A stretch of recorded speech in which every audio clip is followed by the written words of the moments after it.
This is the K2 jump starter from ULiXWH or ULiXWH, and I'm definitely going to incorporate this into my setup in the back of my Land Cruiser. It comes with this lithium ion cylinder, and it has a few different functions.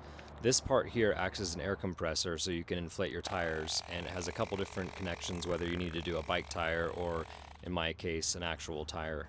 When lithium products first came onto the market a few years back, they weren't particularly known for high output or high amperage applications, but this one has kind of changed the game. This cable right here goes into your tire, and then this one is used as a jumper, and you can also use these ports for charging your accessories. For the battery jumper, you just plug it into those two terminals, and then you'll see the flashing lights here indicating that it's ready to jump your battery. I already charged it to about 75%, so let's see if we can fill up a tire and jump the car on the same battery. I deflated to about 15 psi, which is where I'm usually at on the trails.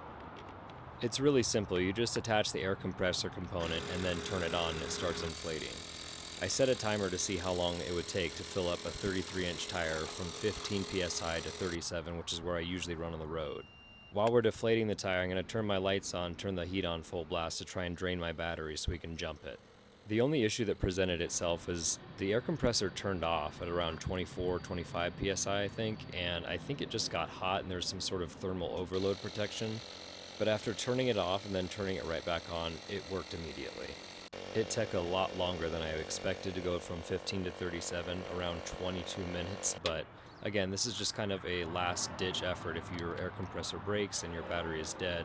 I think this is a very valuable tool to have in the back of your truck. I fully drained my battery till it wouldn't even turn over, but then when I attached this, I had 12 volts and it started right up. I think that's probably the most useful function of this lithium device. I usually carry a Jackery 250-watt power source with me on my camping trips, but this also has the ability to charge USB accessories, USB-C, and then the old USB.